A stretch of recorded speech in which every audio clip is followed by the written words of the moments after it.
ونستغفره ونستهديه ونؤمن به ونتوكل عليه ونتوب إليه ونعوذ بالله تعالى من شرور أنفسنا وسيئات أعمالنا من يهده الله فلا مضل له ومن يضلل فلا هادي له وأشهد أن لا إله إلا الله وحده لا شريك له وأشهد أن محمدا عبده ورسوله أرسله بالهدى ودين الحق ليظهره على الدين كله وكفى بالله شهيدا اللهم صل على محمد وعلى آل محمد كما صليت على إبراهيم وعلى آل إبراهيم وبارك على محمد وعلى آل محمد كما باركت على إبراهيم وعلى آل إبراهيم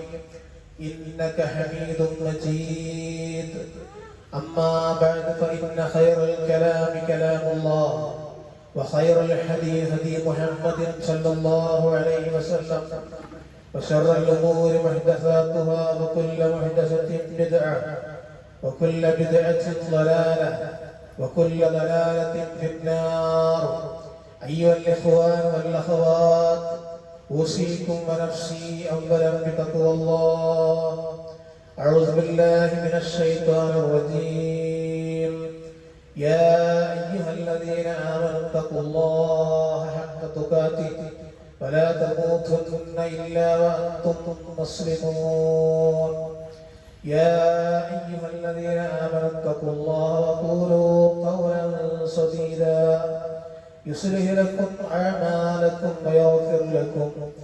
ويغفر لكم ذنوبكم ومن يطع الله ورسوله فقد فاز فوزا عظيما يا أيها الناس اتقوا ربكم الذي خلقكم من نفس واحدة وخلق منها زوجها بث منهما رجالا كثيرا ونساء واتقوا الله الذي تساءلون به والأرحام إن الله كان عليكم رقيبا بسم الله الرحمن الرحيم ومنهم من عاهد الله لئن آتانا من فضله لنصدقن ولنكونن من الصالحين فلما آتاهم من فضله بخلوا به وتولوا معرضون فأعقبهم نفاقا في قلوبهم إلى يوم يلقونه بما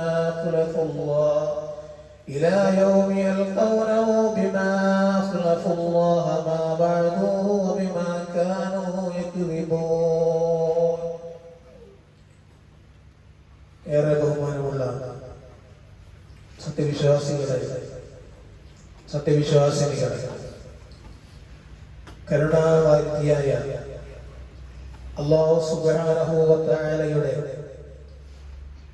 നിയമങ്ങളും നിർദ്ദേശങ്ങളും ജീവിതത്തിന്റെ എല്ലാ മേഖലകളിലും യഥാവിധി ഉൾക്കൊണ്ട് അല്ലാഹു ഇഷ്ടപ്പെടുന്ന പൂർണ്ണ മുത്തഖിയായി ജീവിക്കണമേ എന്ന് എന്നോടെന്ന പോലെ നിങ്ങൾ ഓരോരുത്തരോടും വസിയത്ത് ചെയ്യുകയാണ്, ഉപദേശിക്കുകയാണ്. അല്ലാഹു സുബ്ഹാനഹു വ തആല ഈമാനും തഖ്വയുമുള്ള ജീവിതം നൽകി നമ്മെ അനുഗ്രഹിക്കുമാറാവട്ടെ.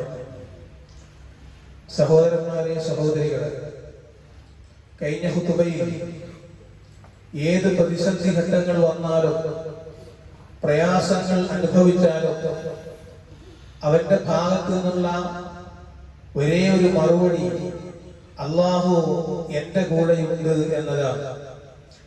അത് അവന് ആശ്വാസം നൽകുന്നതാണ്. പ്രവാചകന്മാർക്ക് ആശ്വാസം നൽകിയതും അത് തന്നെയായിരുന്നു. പക്ഷേ അല്ലാഹു നമ്മുടെ കൂടെയുണ്ട്, എന്റെ കൂടെ പടച്ചവനുണ്ട് എന്ന് മനസ്സിരുത്തി പറയാൻ സാധിക്കണമെങ്കിൽ ചില കാര്യങ്ങളൊക്കെ നമ്മൾ വിട്ടുവീഴ്ച ചെയ്ത് ചില കാര്യങ്ങളിൽ നിന്ന് പൂർണ്ണമായും നമ്മൾ ഒഴിഞ്ഞു മാറേണ്ടതുണ്ട്.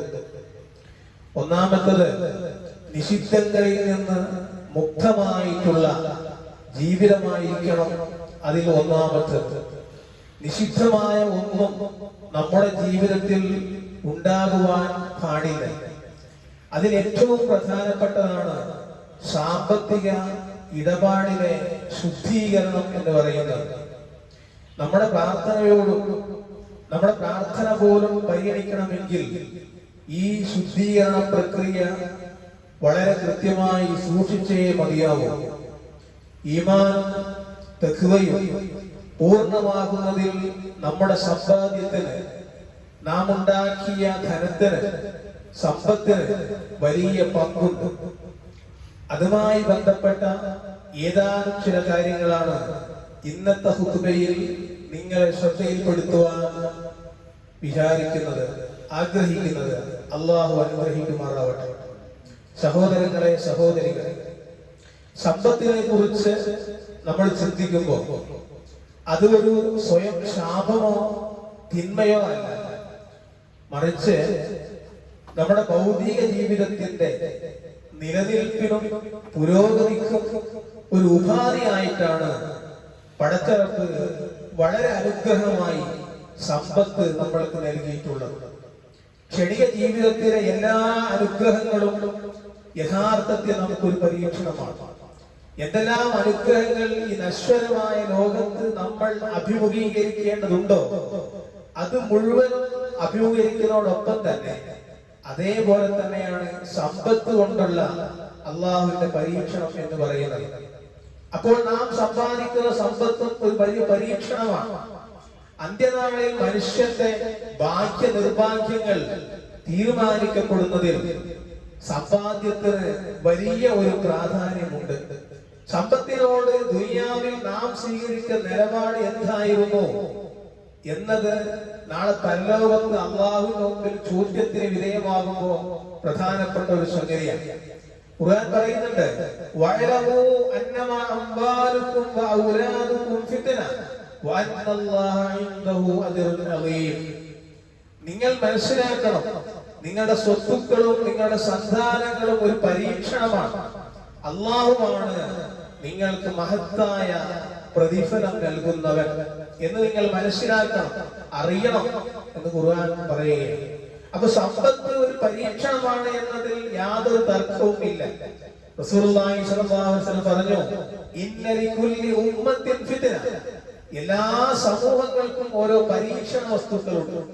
വഫിത്നതു ഉമ്മത്തി അൽ മാൽ. എന്റെ സമുദായത്തിന്റെ പരീക്ഷണ വസ്തു എന്ന് പറയുന്നത് സമ്പത്താണ്. സമ്പത്താണ് എന്റെ സമുദായത്തിന്റെ ഏറ്റവും വലിയ പരീക്ഷണ വസ്തു.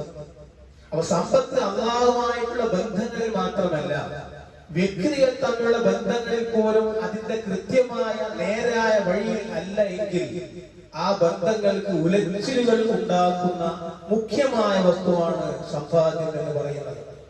ഒരു സംഭവം ഇങ്ങനെയാണ്. മുസ്ലിം സൈന്യം ഇറാഖ് ജയിച്ച് കീഴടക്കിയ ഒരു സന്ദർഭം, യുദ്ധം ചെയ്ത് ഇറാഖ് ജയിച്ചടക്കിയ സന്ദർഭത്തിൽ കുറെ സ്വർണ്ണാഭരണങ്ങളും മറ്റുമായി ഖലീഫ ഉമർ റളിയല്ലാഹു മുമ്പിൽ ആ സൈന്യം വന്നു. അങ്ങനെ ആ കൂമ്പാരങ്ങൾ കണ്ടപ്പോ ഖലീഫ ഉമർ റളിയല്ലാഹു ഒന്ന് വിതുമ്പിപ്പോയി. അപ്പൊ അവര് ചോദിച്ചു, അമീറുൽ മുഅ്മിനീൻ, എല്ലാ പ്രതിസന്ധി ഘട്ടങ്ങളും തരണം ചെയ്ത് ഈ യുദ്ധത്തിൽ വിജയിച്ച് അവിടുന്ന് കിട്ടിയ സ്വത്തുമായി നിങ്ങളുടെ മുമ്പിൽ വന്നപ്പോ നിങ്ങൾ എന്താണ് എന്ന് കരയുവാനുള്ള കാരണം, എന്താണ് വിതുമ്പിപ്പോകുന്നത്?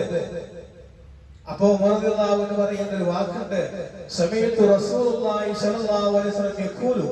റസൂലുള്ളാഹി സ്വല്ലല്ലാഹു അലൈഹി വസല്ലം പറഞ്ഞത് കേട്ടിട്ടുണ്ട്, ലാ തുഫ്തഉ ദുനിയാ അലാ അഹദിൻ ഇല്ലാ അൽഖല്ലാഹു അസ്സ വജല്ല ബൈനഹുൽ അസാവത വൽ ബഗ്വാ ഇലാ യൗമിൽ ഖിയാമ വഅന അശ്ഫഖു മിൻ ദാലിക്.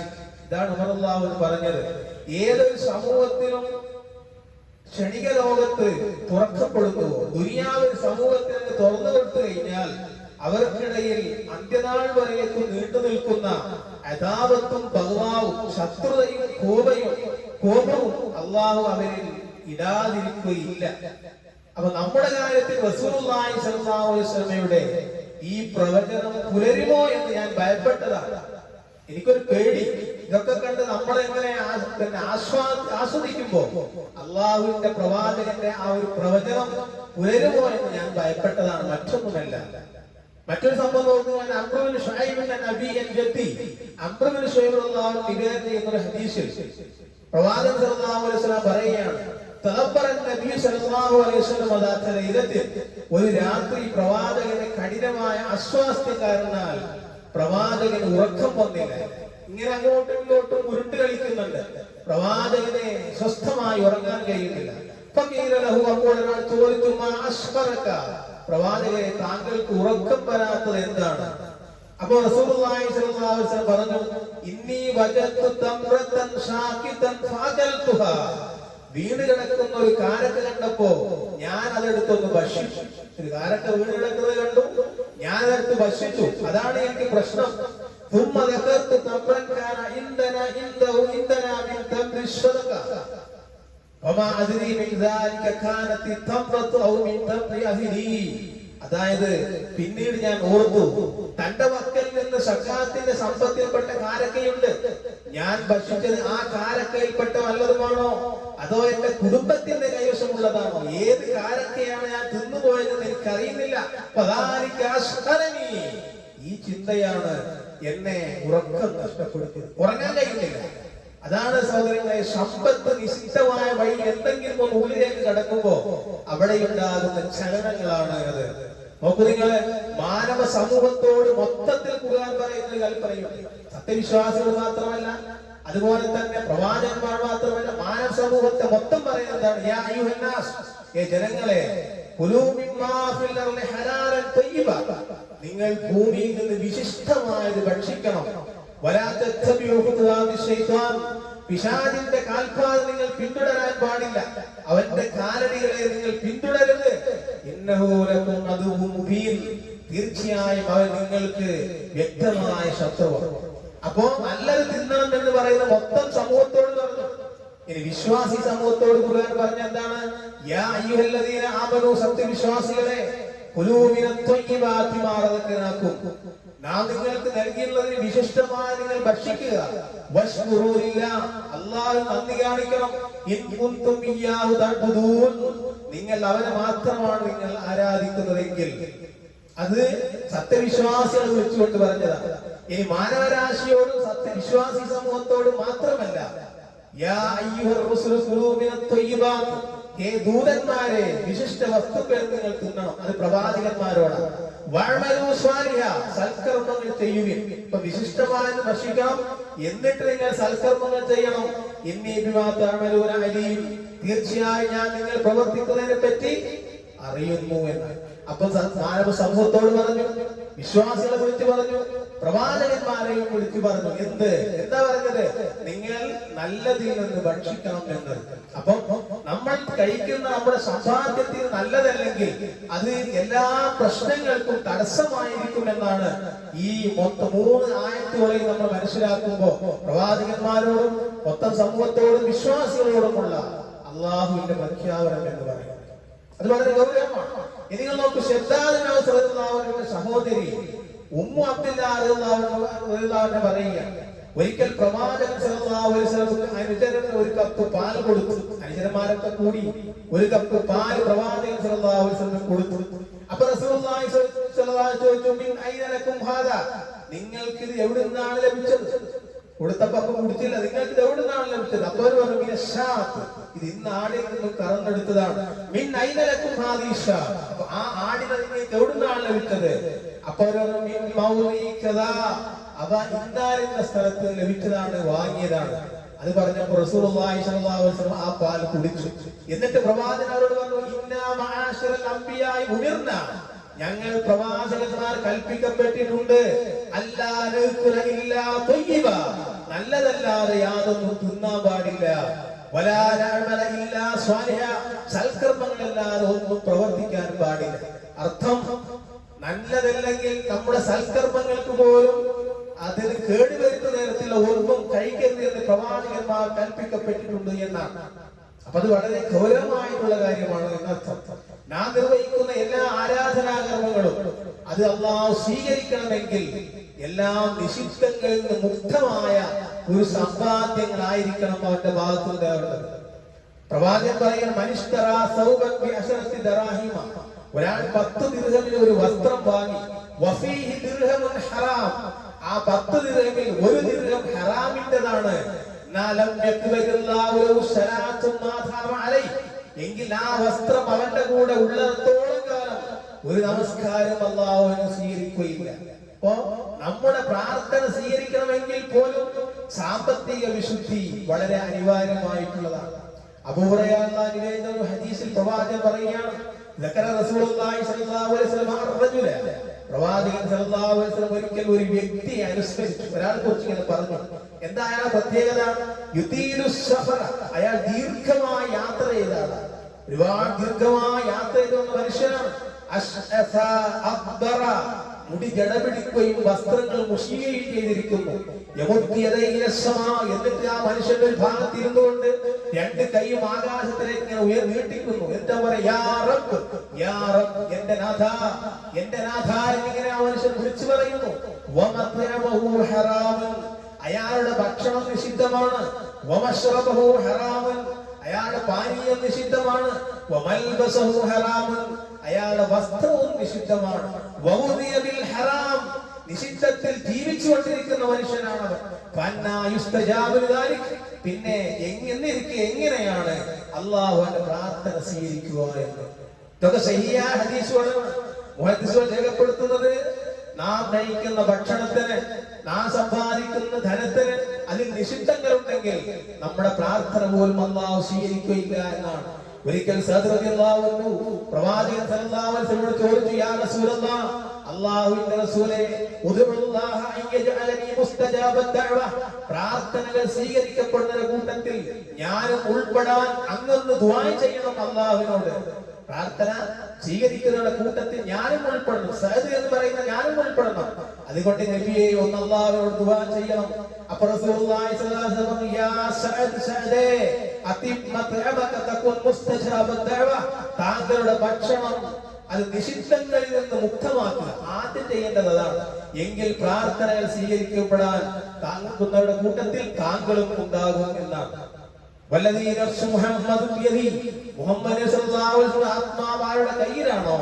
ഇന്നൽ അബ്ദ ലയഖ്ദിഫുൽ ലുഖ്മത്തൽ ഹറാമ ഫീ ജൗഫി, ഒരു അടിമ നിഷിദ്ധമായ ഭക്ഷണത്തിൽ നിന്നും ഒരു ഉരുള തന്റെ ആമാശയത്തിലേക്ക് കടത്തിയാൽ മായു തഖബ്ബലു മിൻഹു അമലു 40 യൗമ, 40 ദിവസക്കാലത്തെ പ്രവർത്തനങ്ങൾ പിന്നീട് അല്ലാഹു സ്വീകരിക്കുകയില്ല. അതിന്റെ അർത്ഥം എന്താ? അത് അവനിൽ നിന്നും തൗബ ചെയ്ത് മടങ്ങി അവൻ ശുദ്ധീകരണ പ്രക്രിയ നടക്കുന്നത് വരെ അവന്റെ കർമ്മങ്ങൾ അല്ലാഹു സ്വീകരിക്കുകയില്ല. വയ്യുമാ അബ്ദിൻ നബതദഹു മിൻ സുഖ്തിൻ ഫന്നാറു ഔരാബി, നിഷിദ്ധ ഭക്ഷണം കഴിച്ചു വളർന്ന ശരീരം ഒരിക്കലും അന്ത്യനാളിൽ നരകത്തോട് ഏറ്റവും കൂടുതൽ അടുത്തു നിൽക്കുന്നതാണ് എന്ന് പ്രവാചകൻ പഠിപ്പിക്കുകയാണ്. ഒരിക്കൽ ഇബ്നു ഉമർ റളിയല്ലാഹു അൻഹു ഇങ്ങനെ പറയുന്നുണ്ട്, അത് ഈ ചരിത്രത്തിൽ കാണാൻ സാധിക്കും. അദ്ദേഹം പറയാ, ലൗ സല്ലൈതും ഹത്താ തകൂനു കൽ ഹനായ, നിങ്ങൾ നട്ടെല്ല് വളയുന്നത് വരെ നമസ്കരിച്ചാൽ, ഒരാള് നട്ടെല്ല് വളയുന്നത് അയാൾ സ്ഥിരമായി അത്രത്തോളം നമസ്കരിക്കുകയാണ്. ഫസുംതും ഹത്താ തകൂനു കൽ ഔതാർ, എല്ല് തോലാകുന്നത് വരെ നിങ്ങൾ നോമ്പെടുത്താലും ലം യുഖ്ബല ദാലിക മിൻകും ഇല്ലാ ബിവറയിൻ ഹാജിസ്, നിഷിദ്ധമായത് വർദ്ധിക്കുന്നില്ലെങ്കിൽ അല്ലാഹു നിങ്ങളിൽ നിന്നും സ്വീകരിക്കുകയില്ല എന്നാണ്. അപ്പോ സാമ്പത്തിക വിശുദ്ധി എന്ന് പറയുന്നത് അല്ലാഹു കൂടെയുണ്ട് എന്ന് പറയാൻ നമുക്ക് സാധിക്കണമെങ്കിൽ സാമ്പത്തിക വിശുദ്ധി വളരെ അനിവാര്യമായിട്ടുള്ള ഒരു ഘടകമാണ്. ധർമ്മനിഷ്ഠയായ അടിമകളെ പറ്റി റസൂലുള്ളാഹി സ്വല്ലല്ലാഹു അലൈഹി വസല്ലം പറയുന്നുണ്ട്, മനിക്തസബ മാലം മിൻ മഗ്സബി, ഒരാൾ കുറ്റകരമായ രീതിയിൽ പണം സമ്പാദിച്ചു, എന്നിട്ട് ആ പണം കൊണ്ട് അയാൾ കുടുംബബന്ധം ചേർത്തു, അല്ലെങ്കിൽ ആ പണം അയാൾ മറ്റുള്ളവർക്ക് ദാനം നൽകി, അല്ലെങ്കിൽ അയാൾ ദൈവമാർഗത്തിൽ ചെലവഴിച്ചു പോലും, എന്നാൽ അല്ലാഹു സുബ്ഹാനഹു വ തആല അതെല്ലാം ഒരുമിച്ച് കൂട്ടും. എന്നിട്ട് അയാൾ നരകത്തിലേക്ക് വലിച്ചെറിയപ്പെടുകയും ചെയ്യും. അപ്പൊ ഇത്രയും ശ്രദ്ധയിൽ സൂചിപ്പിക്കപ്പെട്ടിട്ടുള്ളത്, പ്രവാചകന്മാർ അഖിലവും ഏത് പ്രതിസന്ധി ഘട്ടം വന്നാലും അവർ പറയാറുള്ളത് പടച്ചവർക്ക് കൂടെയുണ്ട്, അതുകൊണ്ട് പേടിയില്ല എന്ന്. എന്തുകൊണ്ട് അവർക്ക് അങ്ങനെ പറയാൻ സാധിക്കുന്നു? അവരുടെ ആന്തരികവും ബാഹ്യവും ഒരുപോലെയാണ് എന്നാണ്. എന്ന് പറഞ്ഞാൽ എല്ലാ തിന്മകളിൽ നിന്നും എല്ലാ നിഷിദ്ധങ്ങളിൽ നിന്നും മനുഷ്യനെ പിശാചിന്റെ അടിമയാക്കുന്ന എന്തൊക്കെ സംഗതികളുണ്ടോ ആ സംഗതിയിൽ നിന്നെല്ലാം അവർ മുക്തമായിട്ടുള്ള നിഷ്കളങ്കമായ ജീവിതം നയിക്കുന്നു എന്നാണ്. അപ്പം മുഖ്ലിസായിട്ടുള്ള ജീവിതം നയിക്കുന്നതിൽ നമ്മെ തടഞ്ഞു നിർത്തുന്ന, നമ്മളെ വഞ്ചിക്കുന്ന ഒന്നാണ് നമ്മുടെ സമ്പാദ്യം എന്ന് പറയുന്നത്. അതിന്റെ അർത്ഥം സമ്പാദിക്കാൻ പാടില്ല എന്ന് ഇസ്ലാം പറയുന്നില്ല. ഒരു മനുഷ്യന് എത്രത്തോളം സമ്പാദിക്കാൻ കഴിയും അത്രത്തോളം സമ്പാദിക്കാം. പക്ഷെ ആ സമ്പാദ്യത്തിനനുസരിച്ച് അതെല്ലാം നന്മയുടെ വഴിയിലൂടെ ആയിരിക്കണം, നന്മയുടെ വഴിയിലൂടെ ചെലവഴിക്കപ്പെടുകയും വേണം. എങ്കിൽ അവനെ സംബന്ധിച്ചിടത്തോളം സമ്പത്ത് ഗുണമാണ്. അവന് പറയാൻ സാധിക്കും പടച്ചോന്റെ കൂടെയുണ്ട് എന്ന്. ഇനി അതല്ല, സമ്പാദ്യം മുഴുവൻ തിന്മയുടെ ഭാഗത്തിലൂടെയാണ്, അതിന്റെ ആ തിന്മയിൽ ഉണ്ടാക്കിയ സമ്പത്ത് കൊണ്ടാണ് നമ്മൾ ഭക്ഷണം കഴിക്കുന്നത് എങ്കിൽ അവർക്ക് പറയാൻ സാധിക്കൂല. കാരണം ഇതിന്റെ പ്രശ്നം അവന്റെ ഉള്ളിൽ നിന്നും അവനെങ്ങനെ ഒരു അസ്വസ്ഥതകൾ ഉണ്ടാക്കിക്കൊണ്ടേയിരിക്കും. അതുകൊണ്ടാണ് സാമ്പത്തികമായിട്ട് ശുദ്ധീകരണം എന്ന് പറയുന്നത്. അള്ളാഹു എന്റെ കൂടെയുണ്ട് എന്ന് പറയാൻ നമുക്ക് സാധിക്കുന്നതിൽ തടസ്സം നിൽക്കുന്ന ഒരു സംഗതിയാണ്. അതുകൊണ്ട് ഏത് പ്രതിസന്ധി ഘട്ടങ്ങളിലും പടച്ചോ കൂടെയുണ്ട് എന്ന് പറയണമെങ്കിൽ ഇത്തരം കാര്യങ്ങളൊക്കെ നമ്മൾ ശുദ്ധീകരിക്കേണ്ടതുണ്ട്. നമ്മുടെ പ്രാർത്ഥന അങ്ങനെ തന്നെയാണ്. ഒരുപാട് പ്രയാസങ്ങളുണ്ട്, കൈനീട്ടി കണ്ണീരൊലിപ്പിച്ച് പ്രാർത്ഥിക്കുകയാണ്. പക്ഷേ നമ്മൾ കഴിച്ചത് നിഷിദ്ധമാണ്, നമ്മൾ ധരിച്ചത് നിഷിദ്ധമാണ്, നമ്മൾ ധരിക്കുന്നത് നിഷിദ്ധമായതാണ്, നിഷിദ്ധമായ രൂപത്തിലാണ് ധരിച്ചിട്ടുള്ളതും. എന്നിട്ട് അള്ളാഹുവിനോട് എത്ര കണ്ണീരൊലിച്ച് പ്രാർത്ഥിച്ചാലും അള്ളാഹു ആ കണ്ണീര് കാണുകയില്ല എന്നാണ് പ്രവാചകൻ സല്ലല്ലാഹു അലൈഹി വസല്ലം പഠിപ്പിക്കപ്പെട്ടിട്ടുള്ള ഈ അധ്യാപനങ്ങളുടെ വെളിച്ചത്തിൽ നാം മനസ്സിലാക്കേണ്ടത്. അള്ളാഹു സുബ്ഹാനഹു വ തആല നന്മയുടെ വക്താക്കളായി നന്മയുടെ സമ്പാദ്യത്തിൽ അത് സമ്പാദിക്കുകയും അത് ചെലവഴിക്കേണ്ട കൂട്ടത്തിൽ അള്ളാഹു നമ്മെ ഉൾപ്പെടുത്തി അനുഗ്രഹിക്കുമാറാണ്.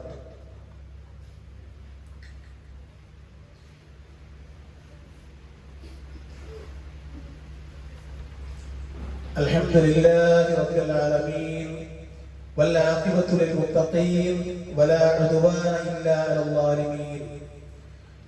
اللهم صل على محمد وعلى آل محمد. أوصيكم ثانيا بتقوى الله. يا أيها الذين آمنوا اتقوا الله حق تقاته فلا تموتن إلا وأنتم مسلمون. സഹോദരങ്ങളെ, സഹോദരികളെ, രണ്ടാമതും തഖ്വ ഉൾക്കൊണ്ട് ജീവിക്കണമെന്ന് സൂചിപ്പിക്കുകയാണ്, ഉപദേശിക്കുകയാണ്. നമ്മുടെ സമ്പത്ത് അത് നമ്മളെ പരലോക ചിന്തയിലേക്ക് വല്ലാതെ എത്തിക്കും. പരലോകത്തിന്റെ ചിന്തയുടെ ഭാഗത്തേക്ക് അത് നമ്മളെ തെളിച്ചു കൊണ്ടുപോകും. എന്നാൽ ചിലപ്പോൾ നമ്മുടെ സമ്പത്ത് പരലോക ജീവിതത്തിൽ നിന്നും നമ്മളെ ആട്ടി അകറ്റി ഒന്നുമില്ലാത്ത ക്ഷണിക ജീവിതത്തിൽ വെറും കളിതമാശയായി ജീവിച്ച് അങ്ങനെ കഴിയുന്ന അവസ്ഥയിലേക്ക് സമ്പത്ത് എത്തിക്കും. രണ്ട് സംഭവങ്ങൾ ഹദീസ് ഗ്രന്ഥങ്ങളിൽ നമുക്ക് കാണുവാൻ സാധിക്കും. അതിൽ ഒരു സംഭവം ഇങ്ങനെയാണ്. അലി ഇബ്നു അബീ ത്വാലിബ് റളിയല്ലാഹു അൻഹു, അലി റളിയല്ലാഹു അൻഹു പറയുകയാണ്, ഇന്നാ ജുലൂസുന്നാ റസൂലുള്ളാഹി സ്വല്ലല്ലാഹു അലൈഹി വസല്ലം ഫിൽ മസ്ജിദി, ഞങ്ങൾ നബി സല്ലല്ലാഹു അലൈഹി വസല്ലമയുടെ കൂടെ പള്ളിയിൽ ഇരിക്കുകയാണ്. ഇത് മുസ്അബ് ഇബ്നു ഉമൈർ, അപ്പോൾ മുസ്അബ് ഇബ്നു ഉമൈർ റളിയല്ലാഹു അൻഹു ഞങ്ങളുടെ ഇടയിലേക്ക് കടന്നു വന്നു. മാ അലൈഹി ഇല്ലാ ബുർദത്തുൻ ലഹു മർകൂഅത്തുൻ ബിഫർബിൻ, തോല് കൊണ്ട് കുറച്ചിട്ടുള്ള ഒരു കഷ്ണം വെച്ച പുതപ്പല്ലാതെ മറ്റൊന്നും അദ്ദേഹത്തിന്റെ ദേഹത്തിലില്ലായിരുന്നു. ഫലമ്മാ റആഹു റസൂലുള്ളാഹി സ്വല്ലല്ലാഹു അലൈഹി വസല്ലം, അപ്പോൾ റസൂലുള്ളാഹി സ്വല്ലല്ലാഹു അലൈഹി വസല്ലം ഇങ്ങനെ മുസ്അബ് വന്ന ആ ഒരു കാഴ്ച കണ്ടപ്പോൾ ബഖ, പ്രവാചകൻ കരഞ്ഞു.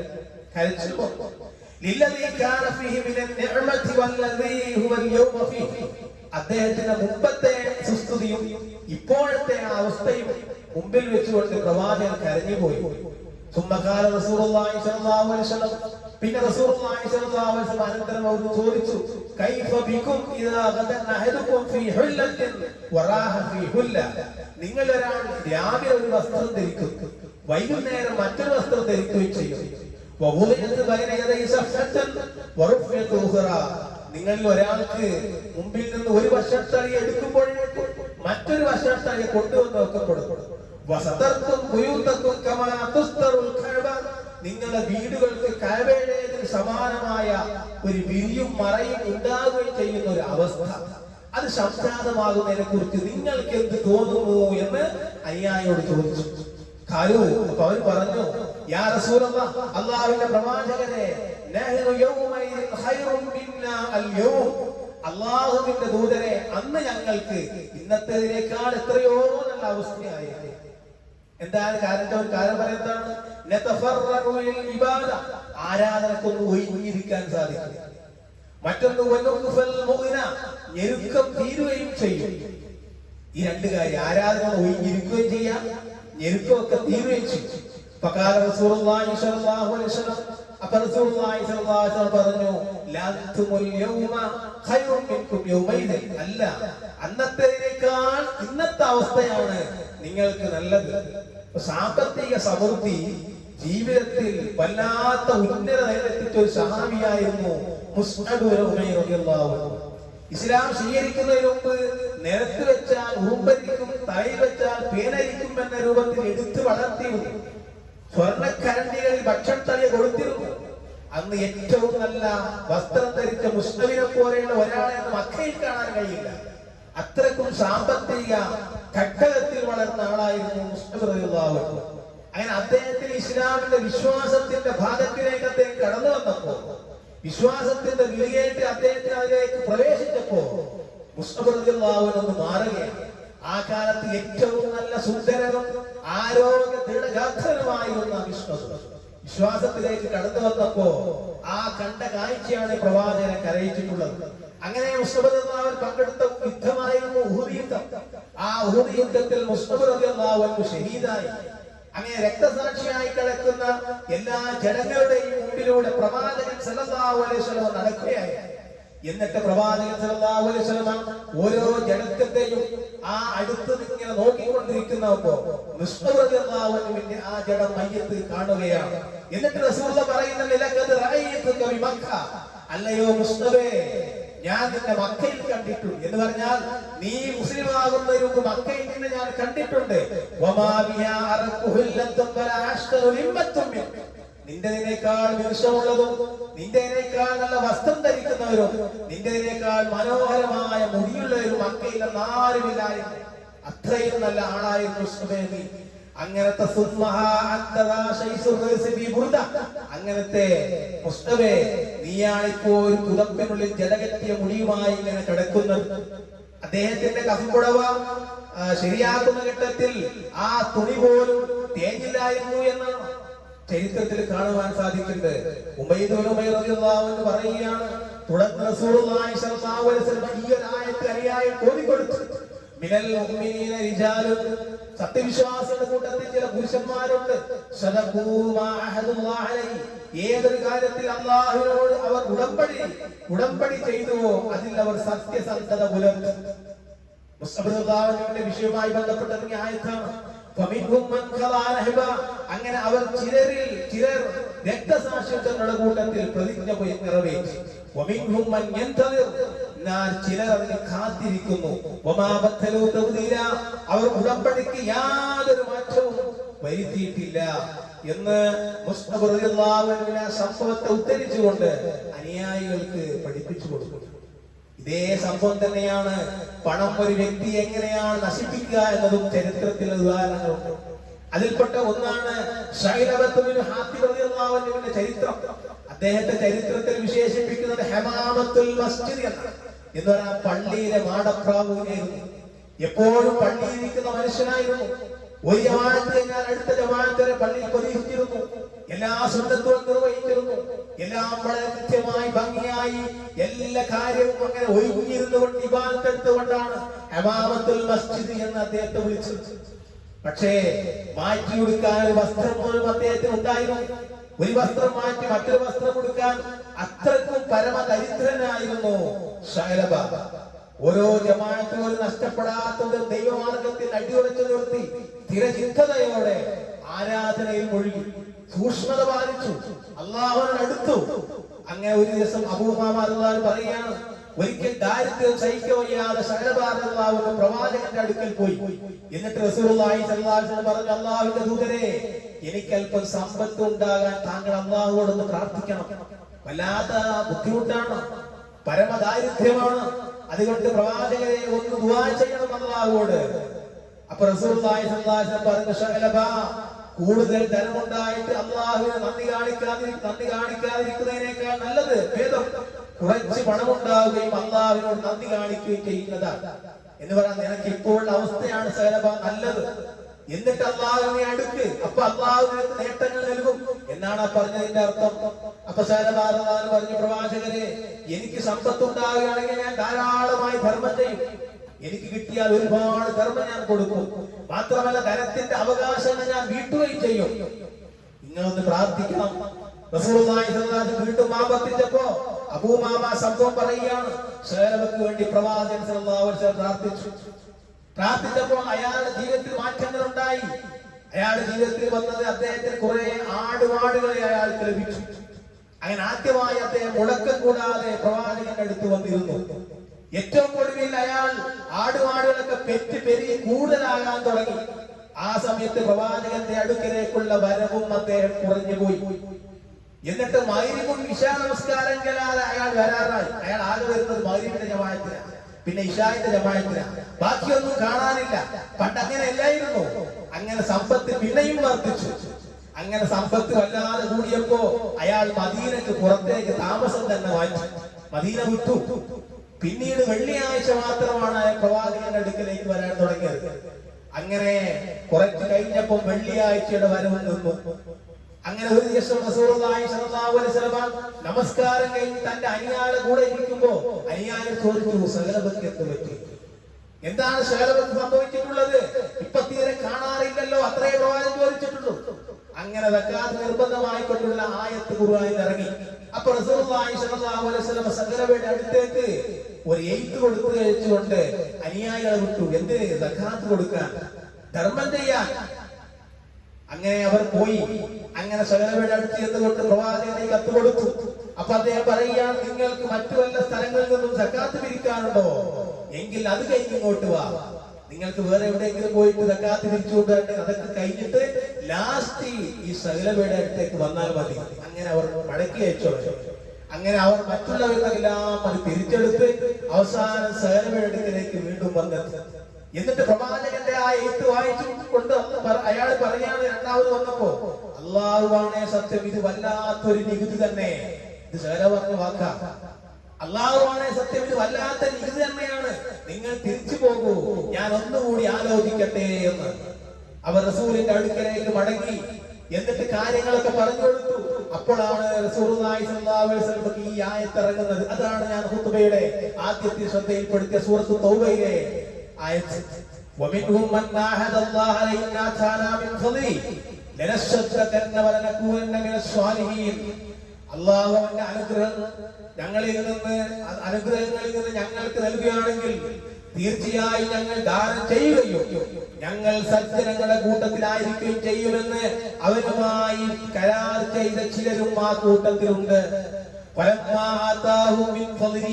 എന്നിട്ട് അവർക്ക് തന്റെ അനുഗ്രഹത്തിൽ നിന്ന് അനുഗ്രഹം പടച്ചോൻ കൊടുത്തപ്പോ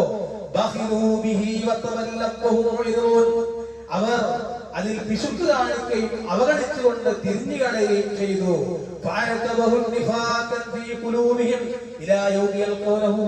അവർ അവസാന സന്ദർഭത്തിൽ അല്ലാഹുവിനെ കണ്ടുമുട്ടുന്ന ദിവസം വരെ അവരുടെ ഹൃദയങ്ങളിൽ കാപട്യം ഉണ്ടായിരിക്കുക എന്നതാണ് അതിന് അനന്തരഫലമായി അല്ലാഹു അവർക്ക് നൽകിയത്. അല്ലാഹുവോട് അവർ ചെയ്ത വാഗ്ദാനം അവർ ലംഘിച്ചത് കൊണ്ടും അവർ കള്ളം പറഞ്ഞിരുന്നത് കൊണ്ടുമാണ് അത് എന്ന് സൂറത്ത് തൗബയിലെ 75 മുതൽ 77 വരെയുള്ള ആയത്ത് ധരിച്ചുകൊണ്ട് പ്രവാചകൻ പഠിപ്പിക്കുകയാണ്. സഹോദരങ്ങളെ, ഞാൻ പറഞ്ഞു വന്നത് ഇനിയും ഒരുപാട് സംഭവം ഹദീസ് നോക്കിയാൽ, ചരിത്രം പരിശോധിച്ചാൽ, ഖുർആനിന്റെ അധ്യാപനങ്ങൾ നോക്കിയാൽ ഒരുപാട് സംഭവങ്ങൾ നമുക്ക് കാണുവാൻ സാധിക്കും. ഒരു മനുഷ്യനെ ആ മനുഷ്യനെ നന്മയിൽ നിന്ന് തിന്മയിലേക്ക് വലിച്ചു കൊണ്ടുവരാൻ സമ്പത്തിന് കഴിയും. എന്നാൽ സമ്പത്ത് അല്ലാഹുവിലേക്ക് ഏറ്റവും കൂടുതൽ അടുത്തുകൊണ്ടുള്ള മുഖ്ലിസായ നല്ല ഈമാനുള്ള ഉമൈറിനെ പോലെ അനുയായികളായ ആ സഹാബത്തിനെ പോലെ മാറാനും കഴിയും. അതുകൊണ്ട് അതൊരു പരീക്ഷണ വസ്തുവാകുന്നത് അങ്ങനെയാണ്. അതുകൊണ്ട് ആ നിലക്കുള്ള നമ്മുടെ സമ്പാദ്യത്തെ കുറിച്ച് നമുക്ക് എപ്പോഴും ഒരു ബോധമുണ്ടാകണം. സമ്പാദ്യത്തിൽ ഉണ്ടാകുന്ന എന്തെങ്കിലും ഒരു ചെറിയൊരു പൈസ പോലും നിഷിദ്ധമായ വഴിയിൽ നമ്മിൽ കടന്നുകൂടുന്നത് വളരെ ഗൗരവമായി നാം സൂക്ഷിക്കണം എന്നാണ് ഈ സംഭവങ്ങളെ ഉദ്ധരിച്ചുകൊണ്ട് നമുക്ക് മനസ്സിലാക്കി തരുന്നത് ഖുർആനും ഹദീസും. അതുകൊണ്ട് ആ കാര്യത്തിൽ സത്യവിശ്വാസികളെ നമ്മൾ ഗൗരവമുള്ളവരായിരിക്കണം. അങ്ങനെ അതിന്റെ കൃത്യമായിട്ടുള്ള നല്ല മാർഗം പറ്റി വളരെ കൃത്യമായ സമ്പാദ്യത്തെ ആ ദീനിന്റെ മാർഗത്തിൽ മാത്രം ചെലവഴിച്ച് അതിൽ മാത്രം സമ്പാദിക്കുന്ന ആളുകളായി അല്ലാഹു സുബ്ഹാനഹു വ തആല നമ്മെ മാറ്റുമാറാവട്ടെ. നമ്മിൽ നിന്ന് വന്നുപോയിട്ടുള്ള എല്ലാ പാപങ്ങളും അല്ലാഹു പുറത്തു തരുമാറാവട്ടെ. അല്ലാഹുവേ, ഞങ്ങളുടെ കൂട്ടത്തിൽ നിന്ന് രോഗം കൊണ്ട് ബുദ്ധിമുട്ടുന്നവരുണ്ട്.